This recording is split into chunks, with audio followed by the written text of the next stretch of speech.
You've definitely heard the term BRICS thrown around in the news, right? It's always mentioned when people talk about these huge shifts in the global economy. But what is it really, and why should you care? Well, let's break it all down. The big question floating around is this. Is BRICS actually a real challenge to the Western-led world order that's been in place for, well, decades? Are we watching a whole new era of global power unfold right before our eyes?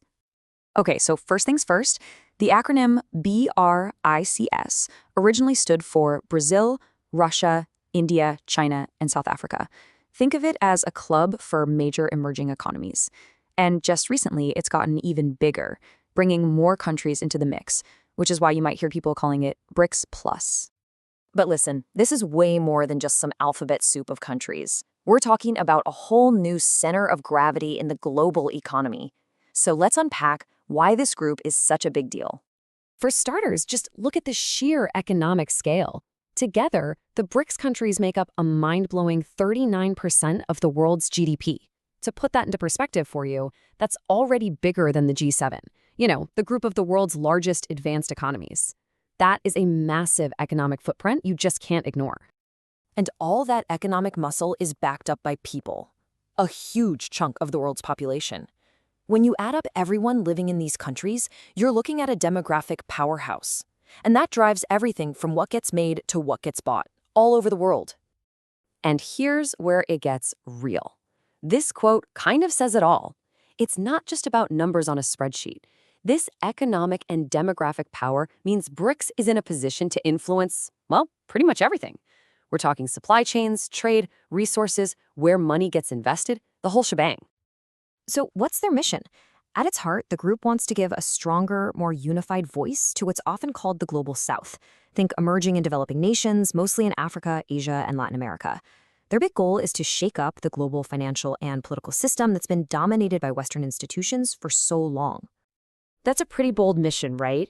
But beyond all the big annual summits and the group photos, have they actually gotten anything real done? The answer is, yeah, they have.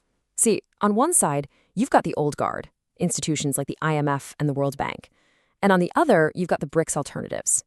They went ahead and created their own institutions, like the New Development Bank and the Contingent Reserve Arrangement, so they could fund projects and provide financial safety nets without having to go to the traditional powers. So let's just recap what they've been up to. First, like we just said, they built new financial institutions from the ground up. Second, they've been pushing hard for more trade and investment among themselves, which strengthens cooperation between developing countries. Third, they're constantly at places like the UN, pushing for reforms. And fourth, they've been laser-focused on building their own resilient supply chains.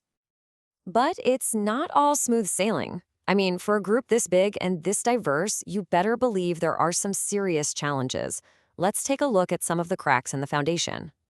The trouble is really coming from two directions. From the inside, you've got some major tensions. These countries have wildly different political systems, not to mention their own strategic goals.